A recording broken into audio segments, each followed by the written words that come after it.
I know that a lot of people are not friends of Trendlines because they say they are too subjective and they pop up everywhere, and you could basically just connect two random swing points on the chart and then you draw a trend line, and then you try to trade that, it won't really work.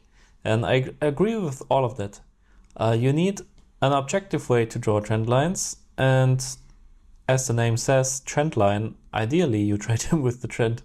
And if you do those two things, then trend lines are really great tools actually to get into trades.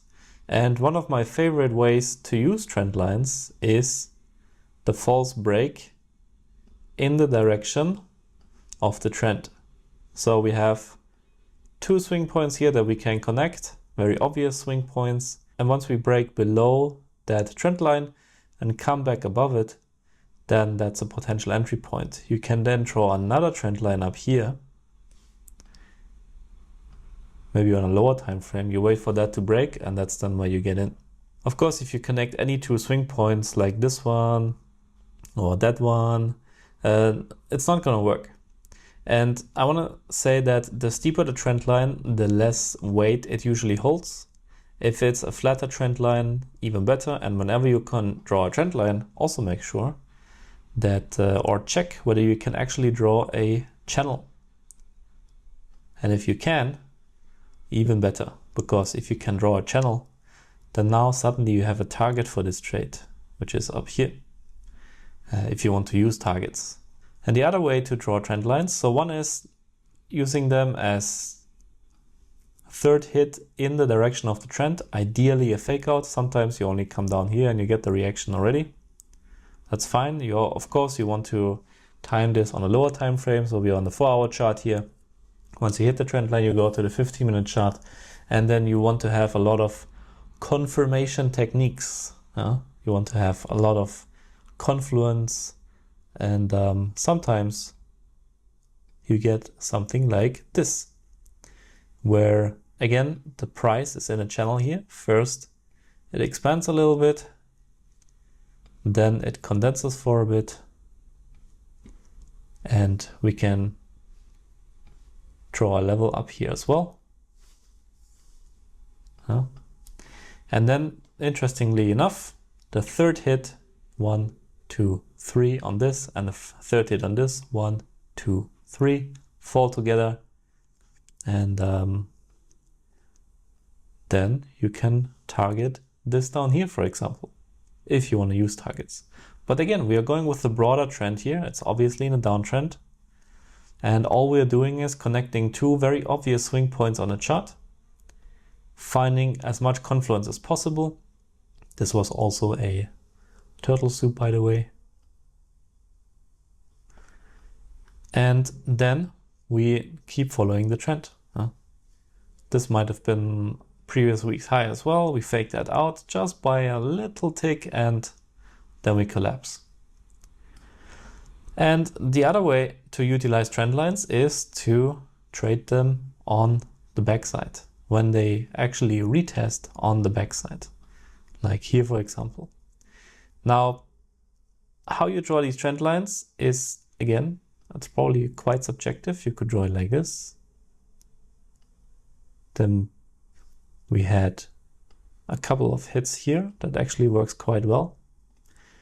If you extend these into the past, what really often happens is that you can find other points, other swing points on the chart that connect to these. That gives you additional confluence.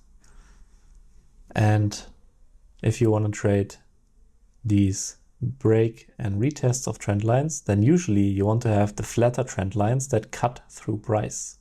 So in that case, we are going to have to cut off some wicks, but then this one lines up nicely. And of course, you can use this up here as your timing tool, this trend line, and then you go down to a lower time frame and you confirm the trade with price action patterns.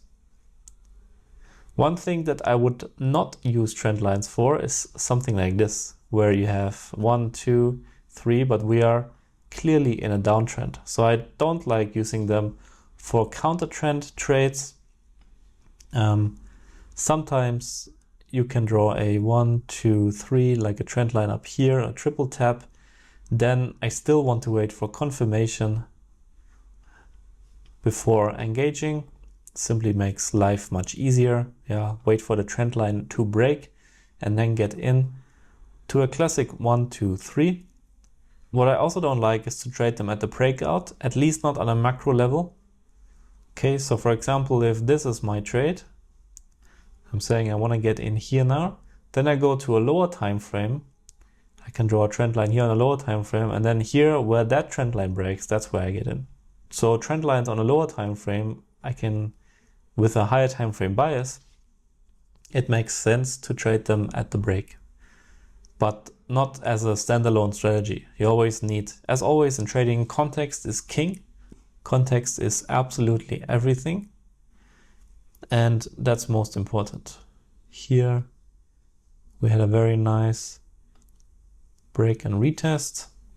For example, we can also take a look here at the break and retest of this topping structure. Typically you will see these head and shoulder like topping structures, and when they break and retest, these are the best. Again, with context, what is to the left, what is on the higher time frame, how does it look on the lower time frame, what is the trend, yada yada yada. You get the idea. Important is just that trend lines are very useful. I use them in my trading all the time, and I absolutely love them. And the easiest way to draw trend lines is always just using the wicks, the highs and lows, absolute highs and lows of bars, where you don't cut through price action at all. 1, 2, 3 very clean hits, and the fourth hit is then before price expands. Here again we have a channel. We can copy this trend line to the top, and lo and behold, it holds up very nicely as well. And the second way to draw trend lines is on a line chart, where you only use the opens and closes. That's also very possible, of course. In that case, this would be the one. But I personally prefer the wicks. And if we use the wicks, the highs and lows, we can also cut through price. Well, at least through the highs and lows, through the wicks, because we always want to have the trend line with the most confluence.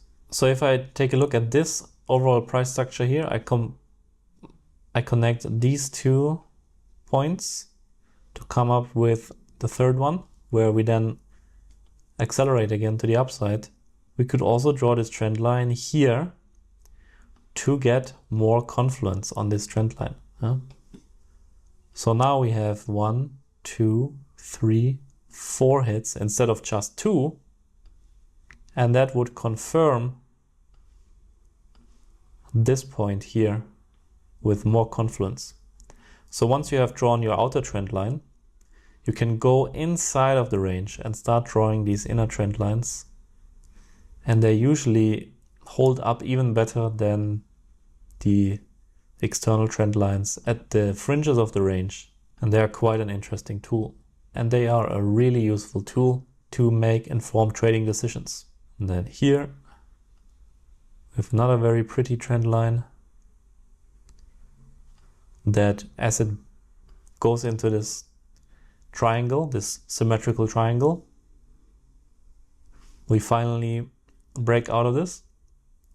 And then this pullback here, if this had been a bit deeper to this trend line and to this trend line, that would have been a perfect long entry, to me at least. And then sometimes, of course, you're going to draw your trend line down here and it's not going to connect. And then very often as well, you're going to draw your trend line, you wait for price to come to it, and it will break straight through. That's why you need higher time frame confluence, you need the confirmation on lower time frames, etc. Here's another beautiful one that lined up very nicely. Again, we had to cut through price a little bit here to come up with this point. Here we had a bit of a condensing situation, condensing triangle, which then broke out and retested that whole thing from above, plus the bottom trend line, plus there's a demand zone here, Do you think you can pick an entry long somewhere in this area here if you add a couple of other indicators? For example, moving averages. You look at the higher time frame, you look at your levels. Yeah, there was actually a break and retest of this high here.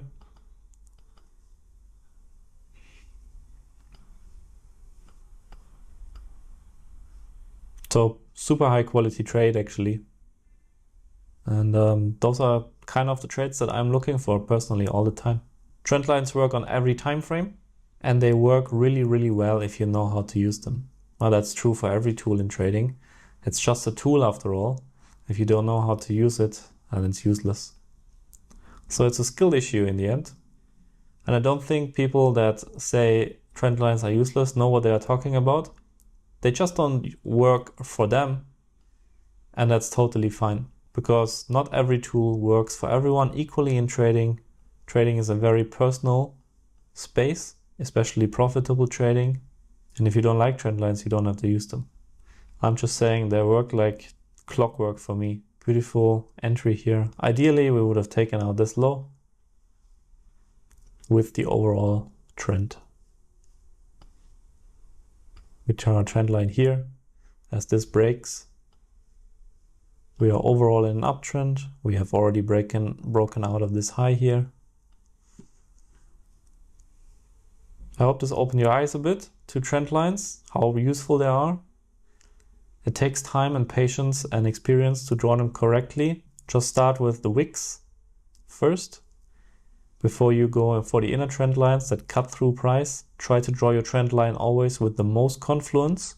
And always, whenever you draw a trend line, connect it to the past and see if there are more hits which will give additional confluence to your already very nice trend line.